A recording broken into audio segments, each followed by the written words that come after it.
Bismillahirrahmanirrahim. Alhamdulillah pada hari ini kita bertemu kembali dalam pelajaran ekonomi. Kali ini kita akan membahas tentang perpajakan. Nah, ini bahasan kelanjutan dari materi sebelumnya yaitu tentang APBN. Nah, di dalam APBN, salah satu sumber dari penerimaan APBN itu bersumber dari perpajakan. Nah, sekarang mari kita lihat apa itu pajak.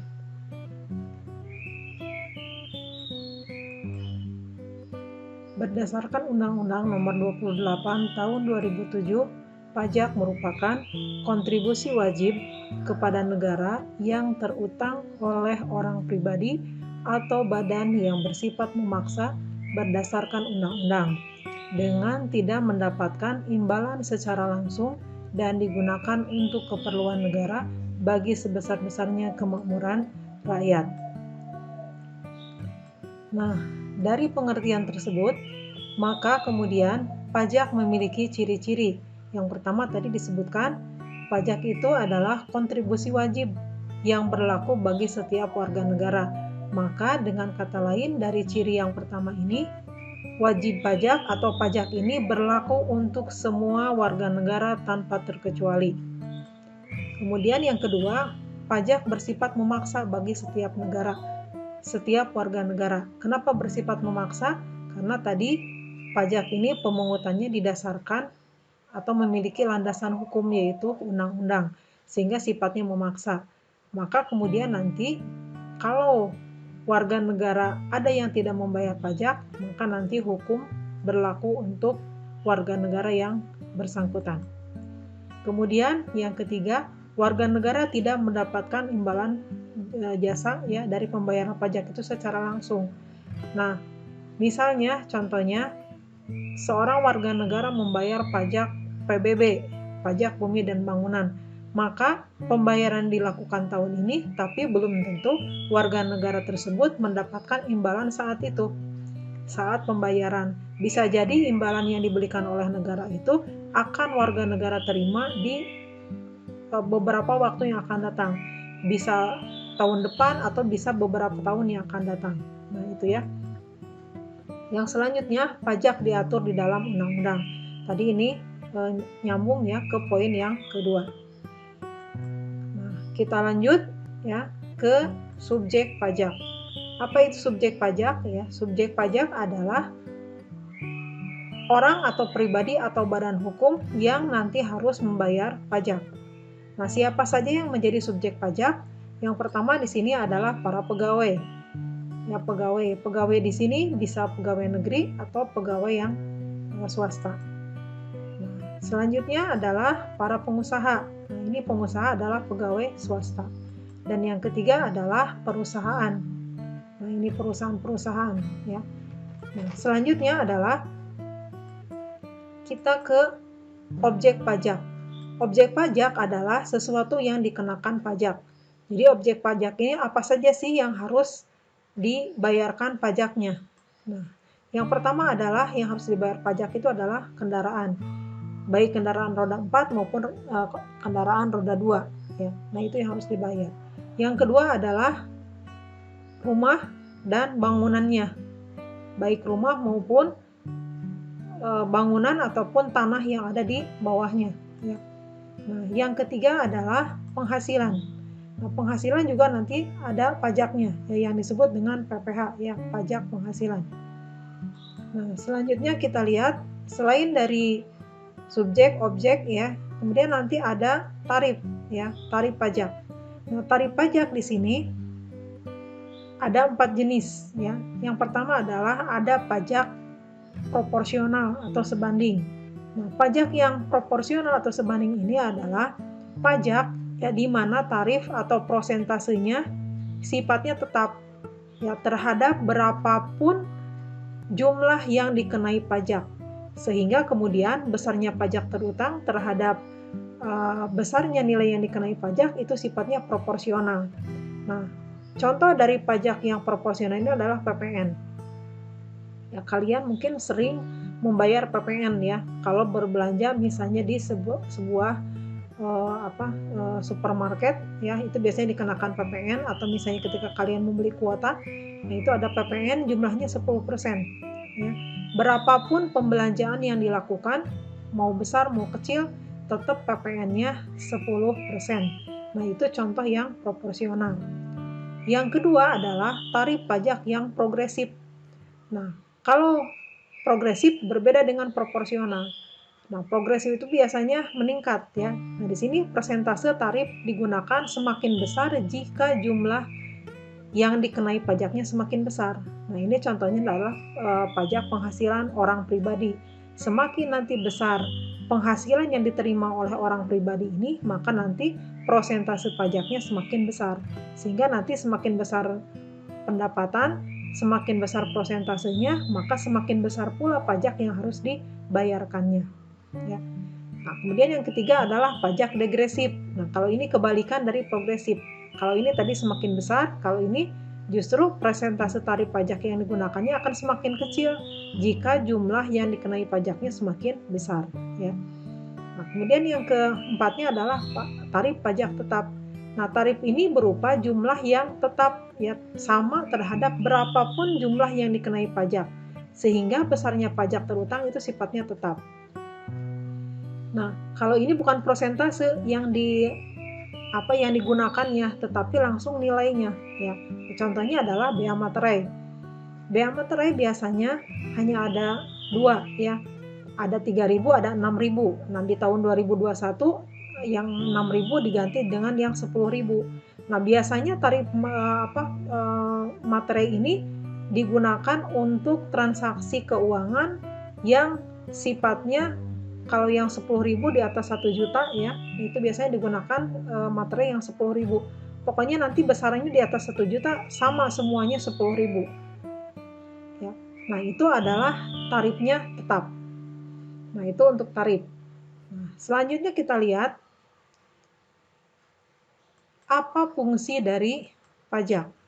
Ya, fungsi dari pajak yang pertama adalah fungsi anggaran atau disebut dengan fungsi budgeter. Nah, fungsi budgeter di sini adalah pajak berfungsi sebagai sumber pendapatan negara. Nah, ini sudah dibahas lebih rincinya kemarin ya di bahasan APBN. Yang selanjutnya adalah fungsi regulasi. Nah, fungsi regulasi pajak di sini berfungsi sebagai pengatur kegiatan ekonomi.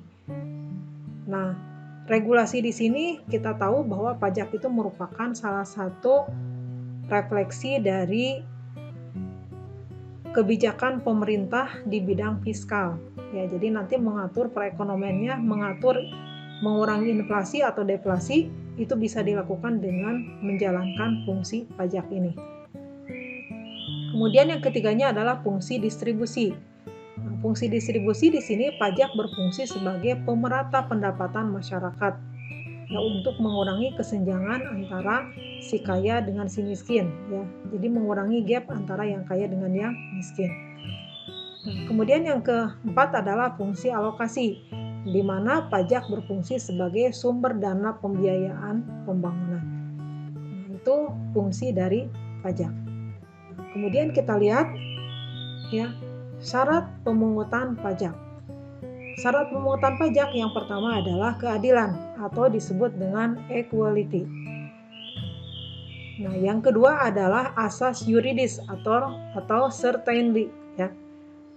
Yang keempat adalah syarat ekonomis ya.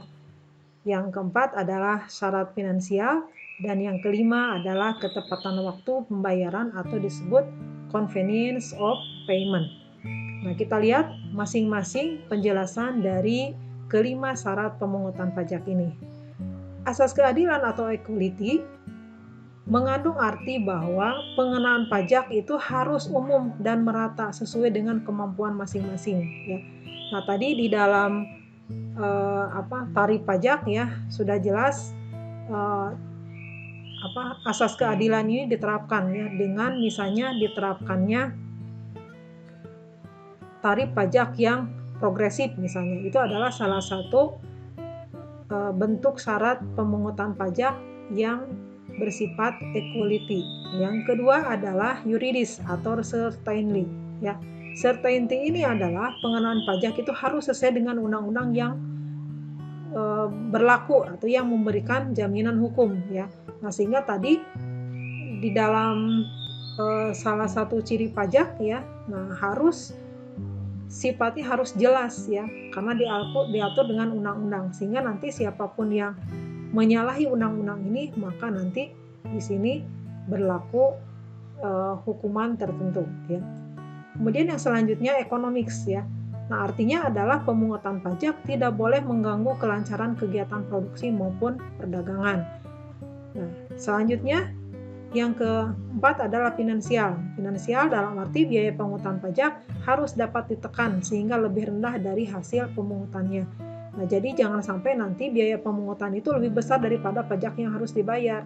Nah, kalau misalnya nanti biayanya lebih besar dibandingkan dengan pajak yang dibayarkan ya, maka nanti salah satu fungsi pajak yang tadi fungsi budgeternya tidak akan terpenuhi gitu ya. Maka bagaimana caranya pemungutan pajak itu harus ekonomis ya, sehingga nanti biaya pemungutannya tidak terlalu besar. Nah, kemudian yang kelimanya adalah ketepatan waktu pembayaran. Nah, dalam arti bahwa ketika pajak itu dibayarkan harus waktunya atau timingnya harus tepat. Misalnya pembayaran pajak itu dilakukan ketika seseorang menerima pendapatan atau menerima gaji. Nah, baru kemudian nanti pajaknya dipotongkan gitu ya. Nah, itu seperti itu. Nah, kemudian selanjutnya kita lihat sistem pemungutan pajak. Sistem pemungutan pajak itu ada 3 ya. Yang pertama adalah official assessment system. Nah, arti dari official assessment system ini adalah dalam penentuan besarnya pajak yang terutang itu dihitung oleh wajib pajak ya. Nah, menentukan besarnya pajak yang terutang oleh wajib pajak itu ditentukan oleh Fiskus atau oleh aparat pemungut pajak. Nah, contohnya apa? Misalnya contohnya adalah PBB, pajak bumi dan bangunan. Dalam menentukan pajak bumi dan bangunan, biasanya nilainya sudah ditentukan oleh pemerintah. Masyarakat nanti hanya menerima SPPT-nya ya. SPPT di mana di dalam SPPT itu sudah ditentukan berapa pajak yang harus dibayarkan oleh seorang warga negara yang memiliki tanah dan bangunan ya. Yang selanjutnya adalah self assessment system dan withholding tax system.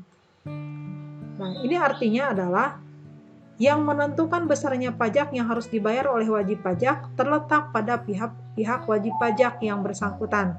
Nah, jadi kalau ini ditentukan oleh aparat ya, aparat negara atau Fiskus. Nah, kalau ini wajib pajak menghitung sendiri. Dia menghitung sendiri kemudian nanti melaporkan. Nah, cuma di sini ada tambahan, ada withholding tax system. Nah, kalau ini pembayarannya biasanya dilakukan oleh pihak ketiga. Jadi misalnya seseorang yang bekerja di dalam sebuah perusahaan, kemudian nanti dia bayar pajak, nah pajaknya nanti dipotong oleh bendahara dan nanti bendahara yang melaporkan kepada kepada pemerintah ya. Nah, kemudian yang ketiganya adalah full self assessment system. Nah, ini yang terbaru yang sudah diberlakukan efektif sejak tahun 1984. Nah, di mana di sini wajib pajak menghitung dan melaporkan sendiri besarnya pajak yang harus dibayarkan. Nah, di sini pemerintah memberikan kepercayaan ya seluas-luasnya kepada masyarakat untuk menghitung wajib pajak sendiri dan kemudian melaporkannya ya. Nah, itu untuk sistem pemungutan pajak.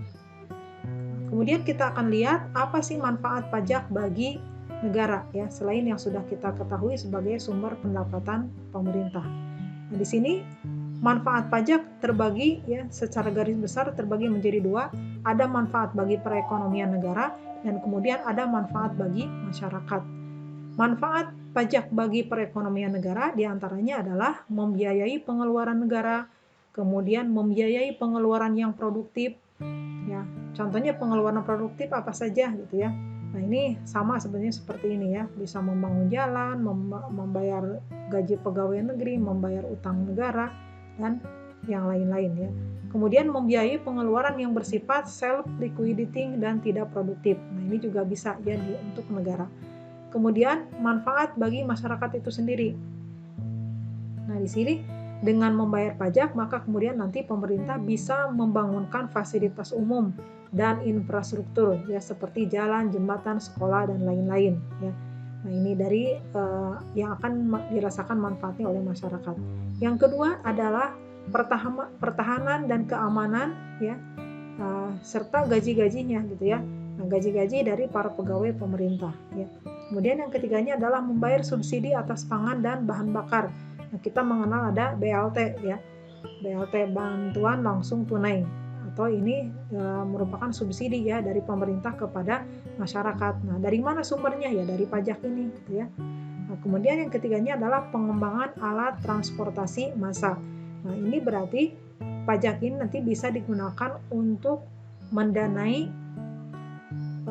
badan usaha milik pemerintah yang bergerak di dalam jasa transportasi. Ya. Nah, itu saja ya manfaat dari pajak. Nah, untuk pembahasan pajak di bagian pertama ini cukup sekian dulu ya. Insya Allah nanti kita akan lanjut di bahasan selanjutnya masih tentang pajak ya. Begitu saja ya yang bisa Ibu sampaikan untuk hari ini. Billahi taufiq wal hidayah. Assalamualaikum warahmatullahi wabarakatuh.